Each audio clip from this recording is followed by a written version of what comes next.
ফের বসিরহাটে গুলি। স্থানীয় মহিদুল শেখকে লক্ষ্য করে গুলি।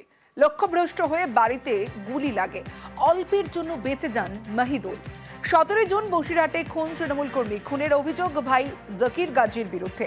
আজ জাকির গাজীর বিরুদ্ধেই গুলি ছোড়ার অভিযোগ। এই গুলিটা হচ্ছে ভিত্তিহীন। এই যে আনোয়ার হোসেন গাজী, জাকিরের ভাই যে মার্ডার হয়েছিল, তার সঙ্গে এই মহিদুল গাজী ওর সঙ্গে জড়িত। যেদিন মার্ডার হয় সেদিন থেকে এক সপ্তাহ পলাতক ছিল। এই যে ঝন্টু আলী শেখকে কালকে রাত্রিরে অ্যারেস্ট করেছে আমাদের কৃষ্ণবাবু, ওনার দৃষ্টিটা এড়াবার জন্য এই জাকির গাজীর নামকে একটা ওরা চক্রান্ত করেছে, করে এটা ফাটাচ্ছে। ওরা বলেছে যে রাত 2টোর সময় গুলি করেছে, হ্যাঁ, আর আমরা বাড়ি ঢুকেছি 3টের দিকে। সেই সময় কৃষ্ণবাবুর সঙ্গে ওই জাকির গাজী ছিল ওই ঝন্টু আলী শেখের রেটে। ওদের একটা পুরো চক্রান্ত করে ফাটাচ্ছে, তাহলে চক্রান্ত করে ফাঁসানোর চেষ্টা করছে। ঘটনা রাত 2:30 বাজে, ঘরের ভিতরে শুয়ে থাকি। জাকির এসে তিনি বাড়ি মারে গেটে মারলে, আমি গেট খুলি, যে দরজা আমি খুলেছি আর গুলিটা করি। আমি সাথে সাথে দরজাটা আবার লাগাই দিয়েছি, গুলিটা দরজায় লেগেছে। তারপর আমি ঘর থেকে বেরিয়ে লাইট মেরে দেখি জাকির গানতে লাভ দিয়ে দৌড়িয়ে রাস্তায় যাচ্ছে, এখান থেকে দৌড় মেরে চলে যাবো। ওই খুন মারার করি ঘরে, এর আগে অনেক কেস করিয়েছে। এর ফাঁকে আমার বাড়ির 2 ভাইপোর ওরা মিথ্যে কেস দেয়। আমি ওদের রোববারে ডেট করি, রোববারে কোর্ট বসে ওদেরকে আমি বার করেছি। সেই সূত্রে আমার ওদের রাগ আছে।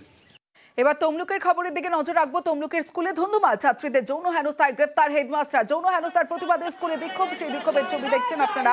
হেডমাস্টারকে টেনে হিচড়ে বিক্ষোভ দেখাচ্ছেন স্কুলের যারা পড়ুয়ারা রয়েছেন তারা, তার সঙ্গে অভিভাবকরাও রয়েছেন।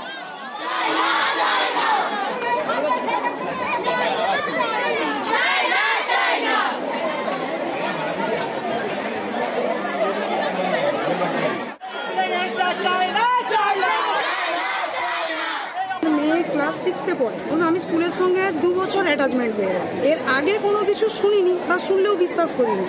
এখন মেয়ে গিয়ে বারবার বলতে থাকে, মা ওপরের ক্লাসে দিদিদের সঙ্গে এটা হয় ওটা হয়। আমার পক্ষে তো আর ক্লাসে বসে সব কিছুটা শোনা বা দেখা সম্ভব নয়। যখন এই কথাগুলো নিয়ে আমি পাশাপাশি আরও কারোর সঙ্গে আলোচনা করি, তারাও তখন একই অভিযোগ করতে থাকে যে হ্যাঁ আমাদের সঙ্গেও কাকিমা হয়েছে, সে বলছে আমার বাড়ির মেয়ের সঙ্গে হয়েছে। এবার কতটা সত্যি কতটা মিথ্যা, তাহলে তো আমাকে স্কুলে থাকতে হবে তার জন্য না। বলছে একটু আমাদের দিদিদের গায়ে হাত দেয়, স্যারের এটা ভালো নয়, কথাবার্তাগুলো অন্যরকম। আমার কিছু বলে না। ছাত্রীরা অভিযোগ করছেন তাদেরকে কুপ্রস্তাব দিতেন, বিভিন্নভাবে হ্যারাস করতে তাদেরকে। ছাত্রীরা আপনার বিরুদ্ধে ছাত্রীরা যে অভিযোগটা করছে সেটা কি আপনি সত্যি বলে মনে করেন? কিছু তো একটা বলবেন। হ্যাঁ, একজন একাধিক ছাত্রী অভিযোগ করছে। এই অভিযোগগুলোকে আপনি স্বীকার করে নিচ্ছেন স্যার? চুপ করে থাকা তো সম্মতির লক্ষণ। আপনার কি কিছু বলার নেই? আপনার কিছু বলার আছে? কোনো না কোনো বাহানাতে ডাকবে, ডেকে এবারে গালি দেবে, বাজেভাবে টাচ করবে। ছোট ছোট মেয়েদেরকেও ছাড়ছে না, মানে ছোট বোন 5-6-এর যারা বোন আছে বা বড় দিদিরা আছে তাদেরকেও ছাড়ছে না। বাজেভাবে টাচ করছে, বাজে কথা বলছে। কিছুই থাকে না, পড়ার কোনো কথাই থাকে না, বাজেভাবে টাচ করে। হেড স্যার ক্লাসে ঢুকে মেয়েদেরকে দেখে তাদের মানে হ্যাঁ কাছে ডাকবে, তারপর মানে ছেলেদেরকে কিছু বলবে না। যার চেয়ারে বসে আছে তো কাউকে ডেকে তাদের কোলে বসাবে। অনেকদিন ধরেই চলছে, কিন্তু আমরা সাহস করে কাউকে বলতে পারি না। কমিশনের নির্দেশ মানল না রাজ্য। শুধুমাত্র একজন এই আরোকে সরালো রাজ্য। বাকি 3 অফিসারের বিরুদ্ধে কোনো পদক্ষেপ নয়। কমিশনকে চিঠি দিয়ে জানিয়েছে। আমার সঙ্গে সোমরাজ রয়েছে, সোমরাজের সঙ্গে কথা বলবো। সোমরাজ, কমিশনকে চিঠিতে ঠিক কি উল্লেখ করেছে রাজ্য? দেখো, প্রথমত জাতীয় নির্বাচন কমিশনের যে নির্দেশ ছিল যে ভোটার তালিকায় ভুয়ো ভোটার থাকার প্রমাণই যে গাফিলতি ধরা পড়েছিল পূর্ব মেদিনীপুর জেলার ময়না বিধানসভার ইআরও এবং এইআরও এবং দক্ষিণ 24 পরগনার বারুইপুর পূর্ব বিধানসভার ইআরও এবং এইআরওর বিরুদ্ধে, এবং তাদের এই 4 সরকারি আধিকারিককে সাসপেন্ড করতে বলেছিল জাতীয় নির্বাচন কমিশন। তার সঙ্গে এটাও নির্দেশ দেওয়া হয়েছিল তাদের বিরুদ্ধে এফআইআর করতে। এর সঙ্গে বারুইপুর পূর্ব ডেটা এন্ট্রি অপারেটরের বিরুদ্ধেও শাস্তিমূলক পদক্ষেপ নেওয়ার কথা বলা হয়েছিল। এই নির্দেশ সরাসরি মানল না রাজ্য। রাজ্যের মুখ্য সচিব মনোজ পান্ডে চিঠিটি দিয়েছেন, সেখানে স্পষ্টভাবে জানিয়ে দেওয়া হয়েছে যে রাজ্য সরকার জাতীয় নির্বাচন কমিশনের তরফে চিঠির প্রেক্ষিতে অভ্যন্তরীণ তদন্ত শুরু করেছে। তদন্ত পুরোপুরি না হওয়া পর্যন্ত শুধুমাত্র ভোটার তালিকা সংশোধনের কাছ থেকে পূর্ব মেদিনীপুর জেলা ময়না বিধানসভার AERO এবং বারুইপুর পূর্বর ডাটা এন্ট্রি অপারেটরকে ভোটার তালিকা সংশোধনের কাছ থেকে তুলে নেওয়া হলো এবং বাকি স্ট্যাটাস একই রকম বজায় থাকছে। অর্থাৎ সরকারি আধিকারিকদের বিরুদ্ধে সাসপেন্ড বা FIR করার মতো পদক্ষেপ এখনই নিল না রাজ্য। আপাতত রাজ্য সরকার তার তদন্ত করবে, তদন্ত করেই পরবর্তী পদক্ষেপ নেওয়া হবে বলেই রাজ্যের মুখ্য সচিব চিঠি দিয়ে জানিয়ে দিল জাতীয় নির্বাচন কমিশনকে। বেশ, পুজোয় বেড়াতে যাওয়ার কথা পরিকল্পনা করে ফেলেছেন? টিকিট কাটেননি তো এখনো ট্রেনের? রেল কিন্তু আপনাকে অফার দিচ্ছে, বড়সড় অফার। দূরপাল্লার ট্রেনে ফেস্টিভ ছাড়, পুজোর মরশুমে সস্তা টিকিট। কিরকম? দূরপাল্লার একই ট্রেনে যেতে হবে যে ট্রেনে আসবেনও সেই ট্রেনে, তবে 20% আপনি ছাড় পাবেন, ডিসকাউন্ট পাবেন। শুধু তাই নয়, আপনাকে অনলাইনে যাওয়ার টিকিট যদি আপনি কাটেন তাহলে ফেরার টিকিটও অনলাইনেই কাটতে হবে। যাওয়ার টিকিট আপনি যদি অফলাইনে কাটেন, অফলাইনেই কাটতে হবে আসার টিকিট। একটা ট্রেনেই যদি আপনি মানে কোনো একটা দূরপাল্লার যে ট্রেনে গেছেন সেই ট্রেনেই আপনাকে ফিরে আসতে হবে, অর্থাৎ এবং একই ক্লাসে আপনাকে যেতে হবে, আসতে হবে।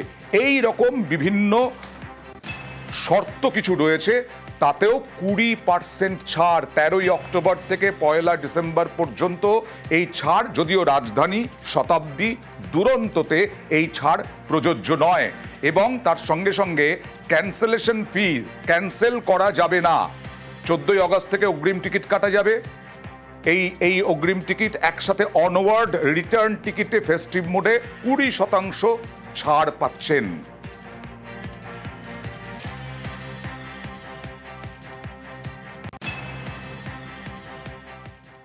ইন্ডিয়ান রেলওয়েজ একটা অভূতপূর্ব প্ল্যান এনেছে। এর নাম দিয়েছে আমরা round trip package for festival rush. যাওয়া এবং রিটার্ন টিকিট যদি কাটে তাহলে রিটার্ন টিকিটের ক্ষেত্রে তাকে সরাসরি ফেয়ারের উপরে 20% রিবেট দেওয়া হবে। Same set of passenger in same class obviously. 13ই অক্টোবর থেকে 26শে অক্টোবরের মধ্যে যাওয়া, 17ই নভেম্বর থেকে 1 ডিসেম্বরের মধ্যে যদি ফেরা হয় তাহলে এই রাউন্ড ট্রিপের সুবিধা লোকে নিতে পারবে। এর মধ্যে একটা স্ট্রাইকিং ফিচার এই আছে যে একসঙ্গে টিকিট কাটা হলে যাওয়ার টিকিট 60 দিনেই খুলবে, কিন্তু ফেরার টিকিট তার জন্য কোনো ইয়ারটি নেই, অ্যাডভান্স রিজার্ভেশন টাইম অ্যাপ্লিকেবল হবে না।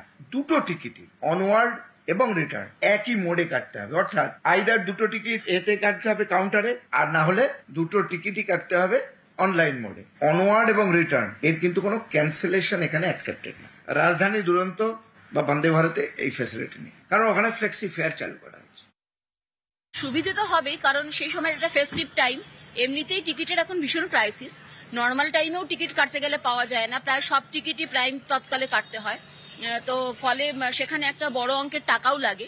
তো যদি 20% ছাড় পাওয়া যায় এবং রিটার্ন টিকিট একসাথে হয় সেক্ষেত্রে তো সুবিধে বটেই। उसके लिए अच्छा है क्योंकि बहुत लोग टिकट जाने का तो मिल जाता है लेकिन वापस में फिर फंस जाते हैं, फैमिली के साथ, बच्चों के साथ टिकट नहीं मिल पाता है। तो एक साथ टिकट रहेगा तो लोगों को आने जाने में दिक्कत नहीं होगा, और डिस्काउंट भी है तो उसके लिए पब्लिक को फायदा ही होगा, उसके लिए लोग जा पाएंगे। যারা বাইরে থাকে তাদের তো আবার রিটার্ন টিকিটটা বুকিং এর মধ্যে একবারই করে নিতে হয়, যেহেতু পরবর্তীতে আর পাবেন, এখন টাইম কমিয়ে দিচ্ছে।